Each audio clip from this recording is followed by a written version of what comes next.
ಕಾರ್ಕಳ, ಕರ್ನಾಟಕ ಜೈ ಭೀಮ್ ಹಾಗೂ ಯುವ ಸೇವಾ ಟ್ರಸ್ಟ್ ಹಾಗೂ ಕರ್ನಾಟಕ ಜೈ ಭೀಮ್ ಯುವ ಸೇನೆ ಇವರ ವತಿಯಿಂದ ದ್ವಿತೀಯ ವರ್ಷದ ಅಂಬೇಡ್ಕರ್ ಜಯಂತ್ಯೋತ್ಸವ ಸಂಭ್ರಮದ ಅಂಗವಾಗಿ ಮೇ 24ರಂದು ಕಾರ್ಕಳದ ಬಂಡಿಮಠದ ಬಸ್ ನಿಲ್ದಾಣದಲ್ಲಿ ಪರಿಶಿಷ್ಟ ಜಾತಿ ಮತ್ತು ಪಂಗಡದ 1ರಿಂದ 10ನೇ ತರಗತಿವರೆಗೆ ಅಭ್ಯಾಸ ಮಾಡುತ್ತಿರುವ ಸುಮಾರು 2000 ವಿದ್ಯಾರ್ಥಿ ಹಾಗೂ ವಿದ್ಯಾರ್ಥಿನಿಯರಿಗೆ ಶಾಲಾ ಬ್ಯಾಗ್ ಸೇರಿದಂತೆ ಅಗತ್ಯ ಶಿಕ್ಷಣ ಪರಿಕರಗಳನ್ನು ವಿತರಿಸಲಾಗುವುದು ಎಂದು ರಾಜ್ಯಾಧ್ಯಕ್ಷ ಅಶೋಕ್ ಕುಮಾರ್ ಕುಂಟಲಪಾಡಿ ಕಾರ್ಕಳದ ಪತ್ರಿಕಾ ಭವನದಲ್ಲಿ ಜರುಗಿದ ಪತ್ರಿಕಾಗೋಷ್ಠಿಯಲ್ಲಿ ತಿಳಿಸಿದರು. ಈ ಕಾರ್ಯಕ್ರಮಕ್ಕೆ ಕರ್ನಾಟಕ ರಾಜ್ಯ ಮಹಿಳಾ ಆಯೋಗದ ಅಧ್ಯಕ್ಷ ನಾಗಲಕ್ಷ್ಮಿ ಚೌಧರಿ, ಕಾಂಗ್ರೆಸ್ ಮುಖಂಡ ಮುನಿಯಾ ಉದಯಕುಮಾರ್ ಶೆಟ್ಟಿ, ಶಾಸಕರಾದ ವಿ. ಸುನಿಲ್ ಕುಮಾರ್, ಲೆಕ್ಕ ಪರಿಶೋಧಕರಾದ ಕಮಲಕ್ಷ ಕಾಮತ್, ನವೋದಯ ಚಾರಿಟೇಬಲ್ ಟ್ರಸ್ಟ್ ಹಾಗೂ ಅಪೆಕ್ಸ್ ಬ್ಯಾಂಕಿನ ಅಧ್ಯಕ್ಷರಾದ ಡಾ. ಎಂ. ರಾಜೇಂದ್ರ ಕುಮಾರ್, ಎಂಎಲ್ಸಿ ಮಂಜುನಾಥ ಭಂಡಾರಿ, ರಾಜ್ಯ ಪ್ರಧಾನ ಕಾರ್ಯದರ್ಶಿ ರಕ್ಷಿತ್ ಶಿವರಾಮ್, ವಿಧಾನ ಪರಿಷತ್ ಸದಸ್ಯ ಐವನ್ ಡಿಸೋಜಾ, ಇನಯತ್ ಅಲಿ, ಉದ್ಯಮಿ ರಾಮಕೃಷ್ಣ ಆಚಾರ್ ಸೇರಿದಂತೆ ಹಲವಾರು ಗಣ್ಯರು ಈ ಸಮಾರಂಭದಲ್ಲಿ ಭಾಗವಹಿಸಲಿದ್ದಾರೆ ಎಂದು ಹೇಳಿದರು. ನಂತರ ಮಾತನಾಡಿದ ಅವರು, ನಮ್ಮ ಸಮುದಾಯ ಮೂಲಭೂತವಾಗಿ ಹಿಂದಿದೆ, ಒಗ್ಗಟ್ಟಾಗಿ ಸಮುದಾಯವನ್ನು ಮೇಲಕ್ಕೆತ್ತುವ ಕಾರ್ಯವನ್ನು ಮಾಡಬೇಕು, ಸರ್ಕಾರದ ಅನುದಾನಗಳನ್ನು ಬಳಸಿಕೊಂಡು ಮಕ್ಕಳ ವಿದ್ಯಾಭ್ಯಾಸವನ್ನು ಮುಂದುವರಿಸಬೇಕು ಎಂದು ಹೇಳಿದರು. ಈ ಸಂದರ್ಭದಲ್ಲಿ ಟ್ರಸ್ಟ್ನ ಸ್ಥಾಪಕ ಅಧ್ಯಕ್ಷ ಲೋಕೇಶ್, ಎಂಎಸ್ ಮೂಡಬಿದ್ರೆ, ಉಡುಪಿ ಮಹಿಳಾ ಅಧ್ಯಕ್ಷ ಶಾಂತಿ ನಿಟ್ಟೆ, ಮಹಿಳಾ ಕಾರ್ಯದರ್ಶಿ ಪ್ರೇಮಾ, ಸಂಘಟನಾ ಕಾರ್ಯದರ್ಶಿ ನವೀನ್ ನಿಟ್ಟೆ, ಕಾರ್ಕಳ ತಾಲೂಕು ಅಧ್ಯಕ್ಷ ಸುನಿಲ್ ನಿಂಜೂರು, ಹೆಬ್ರಿ ತಾಲೂಕಾ ಅಧ್ಯಕ್ಷ ರಮೇಶ್ ಆರ್. ಮೂಡಬಿದ್ರೆ ಮುಂತಾದವರು ಉಪಸ್ಥಿತರಿದ್ದರು. ವರದಿ ಅರುಣ್ ಭಟ್, ಕಾರ್ಕಳ.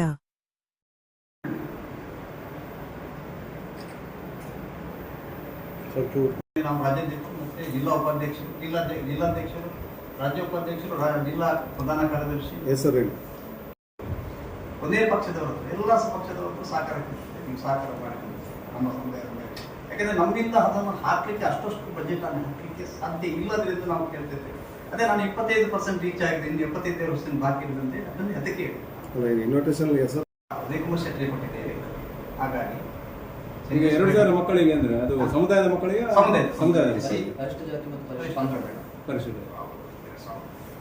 ಆಲ್ಮೋಸ್ಟ್ ಈಗ ನಮಗೆ 1000 ಅರ್ಜಿ ಬಂದಿದೆ. ನಾವು ಅರ್ಜಿ ಕೊಟ್ಟು ತಗೊಳ್ತೇವೆ, ಅರ್ಜಿ ಪತ್ರಿಕೆ ತಗೊಳ್ತಿದ್ದೇವೆ. ನಾವು ಅರ್ಜಿ 1000 ಬಂದಿದೆ ಈಗಾಗಲೇ. ಆ ಪ್ರಕಾರ ನಾವು ಈಗ ಅರ್ಜಿ ಕೊಟ್ಟು ನಾವು ತಗೊಳ್ತೇವೆ.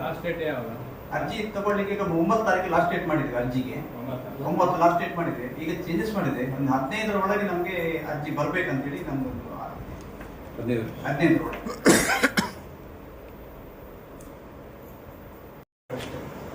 ಇದರ ವತಿಯಿಂದ 2ನೇ ವರ್ಷದ ಕಾರ್ಯಕ್ರಮ ಕಾರ್ಕಳ ಬಂಡಿಮಠ ಬಸ್ ನಿಲ್ದಾಣದಲ್ಲಿ ಆಯೋಜಿಸಿದ್ದೇವೆ. ಈ ಕಾರ್ಯಕ್ರಮದಲ್ಲಿ ನಮ್ಮ ಕರ್ನಾಟಕ ರಾಜ್ಯ ಮಹಿಳಾ ಆಯೋಗದ ಅಧ್ಯಕ್ಷರು ಆಗಮಿಸಿದ್ದಾರೆ. ಈ ಕಾರ್ಯಕ್ರಮಕ್ಕೆ ನಮಗೆ ಮೊದಲನೇದಾಗಿ 17 ತಾರೀಕಿಗೆ ಕಾರ್ಯಕ್ರಮ ನಿಗದಿಯಾಗಿತ್ತು. ಅವರ ಸೂಚನೆಯಂತೆ ಮೇ 24ನೇ ತಾರೀಕಿಗೆ ಭಾನುವಾರ ನಿಗದಿಯಾಗಿದೆ. ಸ್ವಲ್ಪ ಚೇಂಜಸ್ ಮಾಡಿದ್ವಿ. ಮತ್ತು ಈ ಕಾರ್ಯಕ್ರಮದಲ್ಲಿ ಮಂಜುನಾಥ್ ಭಂಡಾರಿ ಅವರು, ಮಾನ್ಯ ಶಾಸಕರು, ವಿಧಾನ ಪರಿಷತ್ ಸದಸ್ಯರು, ಆಮೇಲೆ ಶಿವರಾಮ್, ಐವನ್ ಡಿಸೋಜ, ಇನಾಯತ್ ಅಲಿ ಇವರು, ಮತ್ತು ರಾಮಕೃಷ್ಣ ಆಚಾರ್ಯ, SKF MD, ಆಮೇಲೆ ನಮ್ಮ ಕಮಲಾಕ್ಷ ಕಾಮತ್ ಇವರು ಕೂಡ ಆಗಮಿಸ್ತಿದ್ದಾರೆ ಈ ಕಾರ್ಯಕ್ರಮಕ್ಕೆ.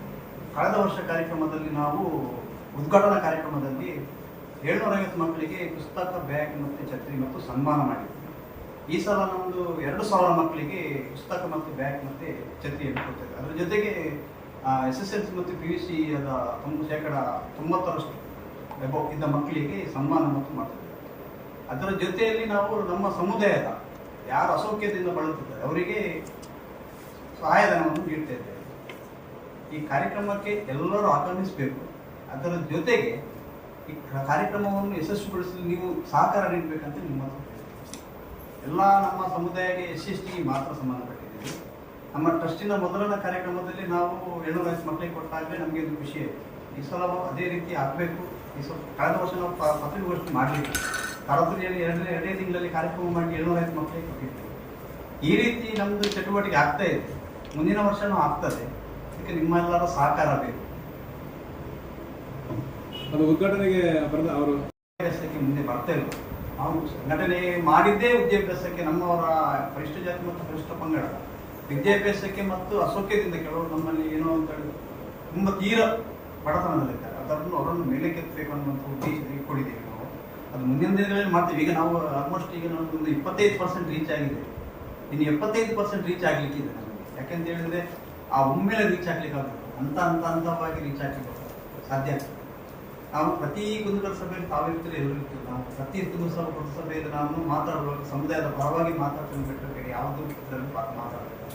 ಕೆಲವು ವಿಚಾರಗಳಲ್ಲಿ ನಮಗೆ ಯಾವುದು ಸಮಾಧಾನಕರವಾಗಿ ಅಲ್ಲಿ ಒಂದು ಸಿಗ್ತೇವೆ. ನಾನು ಎಲ್ಲರಿಗೂ ಹೇಳ್ತೇನೆ, ನಮ್ಮ ಸಮುದಾಯದವರಿಗೆ ಬನ್ನಿ ಮುಗ್ಗಟ್ಟಾಗುವ ಅಂತ. ಕೆಲವರಿಗೆ ಏನಾಗುತ್ತೆ ಅಂದರೆ ಅವರವ್ರದ್ದು ವೈಯಕ್ತಿಕ ಅವರವ್ರದ್ದು ಇದೆ.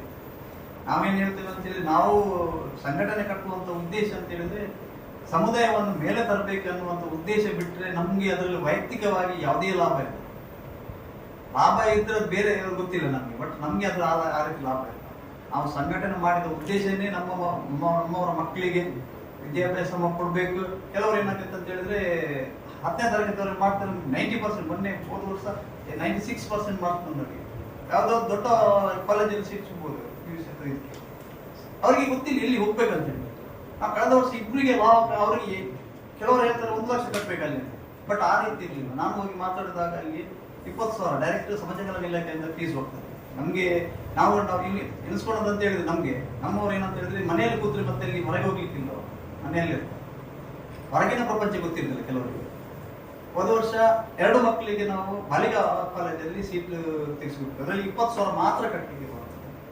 ಇವರು ಇಲ್ಲಿಯಲ್ಲೇ ಹೇಳ್ತಾರೆ 1 ಲಕ್ಷ ಕಟ್ಟಬೇಕು, 2 ಲಕ್ಷ ಕಟ್ಟಬೇಕಂತ. ಬಟ್ ಇಲ್ಲ, ಸಹ್ಯಾದ್ರಿ ಇಂಜಿನಿಯರಿಂಗ್ ಕಾಲೇಜಲ್ಲಿ MBA ಮಾಡಲಿಕ್ಕೆ ಆಲ್ಮೋಸ್ಟ್ ನಾವು ಕೆಲವರು ಹೇಳ್ತಾರೆ 5 ಲಕ್ಷ 10 ಲಕ್ಷ ಬೇಕಂತೆ. 1.5 ಲಕ್ಷದಲ್ಲಿ ನಾವು ನಮ್ಮವರಿಗೂ ಸೀಟ್ ಕೊಡ್ತೀವಿ. ಈ ರೀತಿ ನಾವು ಅವರನ್ನು ನಾವು ರೀಚ್ ಮಾಡ್ತೀವಿ. ಅದಕ್ಕೆ 25% ಮಾತ್ರ ರೀಚ್ ಆಗಿದೆ, ಇನ್ನು 75% ಬಾಕಿ.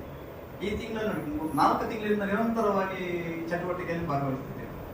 4 ತಿಂಗಳಲ್ಲಿ ನಮ್ಗೆ ಇನ್ನೂ ನಮ್ದು ಸಕ್ಸಸ್ ಆಗಲಿಲ್ಲ. ಇನ್ನೂ ಸಕ್ಸಸ್ ಆಗಬೇಕಾದ್ರೆ ತುಂಬಾ ಟೈಮ್ ಬೇಕು. ನಮ್ಗೆ ಕಾರ್ಯಕ್ರಮ ಮಾಡಬೇಕು, ಈ ರೀತಿ ಕಾರ್ಯಕ್ರಮ ಮಾಡಬೇಕು.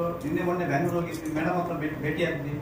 ಅವ್ರು ಓಕೆ ಅಂತ ಹೇಳಿದ್ರೆ ಅವರಿಗೆ 15, 16, 17ಕ್ಕೆ ದಿಲ್ಲಿಯಲ್ಲಿ ಕಾರ್ಯಕ್ರಮ ಇದ್ದರಿಂದ ಅವ್ರಿಗೆ ಡೇಟನ್ನು ಚೇಂಜ್ ಮಾಡಿ ಅಂತ ಹೇಳಿದ್ರು.